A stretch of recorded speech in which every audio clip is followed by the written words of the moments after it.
भारतवर्ष के चमत्कारी और पवित्र धार्मिक स्थल बागेश्वर धाम के वर्तमान से तो सभी रूबरू है, परंतु बागेश्वर धाम के इतिहास से अभी भी बहुत से लोग अनजान हैं। बागेश्वर धाम का इतिहास क्या है? बागेश्वर धाम के इतिहास से जुड़ी रोचक तथ्य। यहाँ पर आपको बागेश्वर धाम के इतिहास से जुड़ी सभी खबर आपको आज पता चल जाएगा, इसलिए बागेश्वर धाम हिस्ट्री इन हिंदी को पूरा अवश्य सुनिए। जय श्री बागेश्वर धाम सरकार की। वैसे तो बागेश्वर धाम का इतिहास बहुत पुराना है। बागेश्वर धाम चंदेल राजाओं के शासनकाल से उपस्थित है, लेकिन बागेश्वर धाम का इतिहास आज से करीब 35 वर्ष पूर्व सन 1986 से शुरू होता है, क्योंकि इसी साल में बागेश्वर धाम के मंदिर का जीर्णोद्धार गांव के लोगों ने करवाया था, और तभी से यह मंदिर अपने असली अस्तित्व में आया और बागेश्वर धाम के नाम से जाना जाने लगा। बागेश्वर धाम के इतिहास में सबसे अहम श्री सेतुलाल जी महाराज थे। उन्होंने निर्मोही अखाड़ा चित्रकूट से अपनी शिक्षा प्राप्त की थी, और उसके पश्चात वे अपने गांव में आकर बागेश्वर धाम में ही रहने लगे। महाराज जी ने 1989 में बागेश्वर धाम में एक महायज्ञ का आयोजन कार्य था। उनको भगवान दास गर्ग के नाम से भी जाना जाता है। बागेश्वर धाम के इतिहास में सबसे पहले 2012 में भक्तों की समस्याओं के निवारण हेतु धाम पर दिव्य दरबार लगाया गया था, और इसी दिव्य दरबार से बागेश्वर धाम को एक अलग पहचान मिली।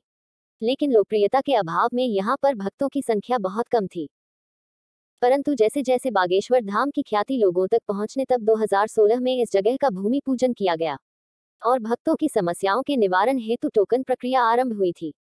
जैसे जैसे समय बीतता गया बागेश्वर धाम की ख्याति पूरी दुनिया में फैलती गई। बागेश्वर धाम में दरबार कब लगता है?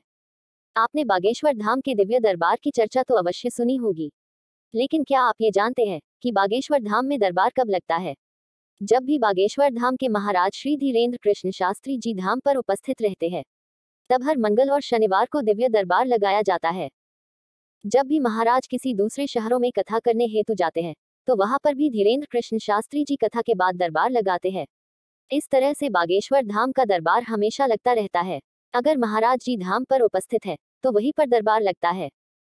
बागेश्वर धाम में अर्जी किस दिन लगाएं? जब तुमको यह पता चल गया कि बागेश्वर धाम में अर्जी कैसे लगाएं, इसी तरह आपको यह भी पता होना जरूरी है कि बागेश्वर धाम में अर्जी किस दिन लगानी चाहिए, क्योंकि जब अर्जी सही विधि और तिथि के अनुसार लगाई जाए तो जल्दी स्वीकार की जाती है। इसलिए आपको बागेश्वर धाम में अर्जी किस दिन लगानी चाहिए पता होना चाहिए। जैसे कि आप सब जानते ही है कि बागेश्वर धाम श्री बालाजी जी हनुमान जी का पवित्र और दिव्य धाम है, इसलिए यहाँ पर मंगलवार और शनिवार के दिन का बहुत महत्व है। इसी के चलते अगर आप बागेश्वर धाम में मंगलवार या फिर शनिवार के दिन अर्जी लगाते हो, तो आपकी अर्जी जल्दी स्वीकार हो जाएगी।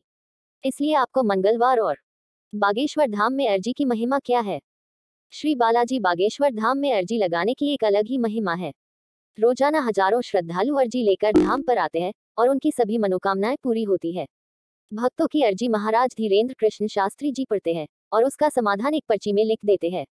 उनका यही चमत्कार देखकर सभी लोग सोच में पड़ जाते हैं कि कैसे महाराज लोगों की मन की बात जान जाते हैं। बागेश्वर धाम की इसी महिमा को सुनकर हजारों श्रद्धालु रोजाना बागेश्वर धाम पर आते हैं। बागेश्वर धाम में घर बैठे अर्जी कैसे लगाएं? अगर आप बागेश्वर धाम पर जाकर अर्जी नहीं लगा सकते हो, तो आप घर बैठे बागेश्वर धाम में अर्जी लगा सकते हो। जी हाँ, बागेश्वर धाम के पीठाधीश्वर महाराज श्री धीरेन्द्र कृष्ण शास्त्री जी ने घर बैठे अर्जी लगाने की विधि भी बताई है। चाहे वो गरीब हो या फिर अमीर, महाराज के लिए सब एक समान है। इसलिए वो कहते हैं कि अगर आप किसी भी कारणवश अगर धाम पर आ पाते हैं, तो आप घर बैठे बागेश्वर धाम में अर्जी लगा सकते हो। घर बैठे अर्जी लगाने के लिए आपको अर्जी को एक लाल कपड़े में बांधकर अर्जी को पूजा वाले स्थान पर बागेश्वर धाम बालाजी को ध्यान में रखकर अर्जी को रख देना है, और नारियल को लाल कपड़े से लपेटकर अपने घर के पूजा स्थल पर नारियल को रख देना है। उसके बाद आपको प्रार्थना करनी है कि हे बालाजी जी महाराज हमारी अर्जी को स्वीकार करे, और बागेश्वर धाम के मंत्र का उच्चारण करना है, और इस प्रकार आपकी घर बैठे बागेश्वर धाम में अर्जी लग जाएगी। कैसे पता करें कि अर्जी स्वीकार हो गई? जब भी आप घर बैठे बागेश्वर धाम में अर्जी लगाते हैं, तो आपके मन में यह सवाल अवश्य उत्पन्न होता है कि घर पर लगाई हुई अर्जी कब स्वीकार होगी। तो इस बात का साक्षात प्रमाण है कि जब भी आपकी अर्जी स्वीकार हो जाती है, तो आपको या फिर आपके घर में किसी को भी लगातार 2 दिन स्वप्न में बंदर दिखाई देता है। तो जब भी आपको लगातार 2 दिन स्वप्न में वानर दिखाई दे, तो आप समझ लीजिए आपकी अर्जी बालाजी महाराज ने स्वीकार कर ली है। उसके बाद जब भी बागेश्वर धाम में टोकन बांटे जाएंगे, तब आप धाम पर जाकर टोकन ले लीजिए, क्योंकि महाराज से मिलने के लिए आपके पास टोकन होना चाहिए। बागेश्वर धाम में अर्जी लगाने कैसे पहुंचे?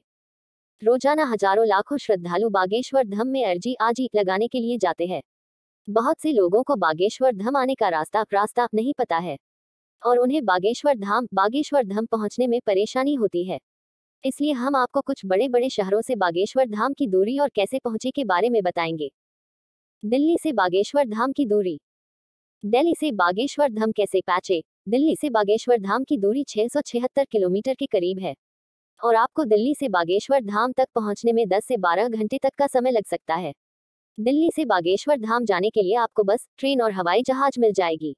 आप अगर विस्तार से जानना चाहते हैं तो दी गई लिंक पर जाकर क्लिक कर सकते हो। दिल्ली से बागेश्वर धाम के लिए बसेस, ट्रेन और एयरप्लेन।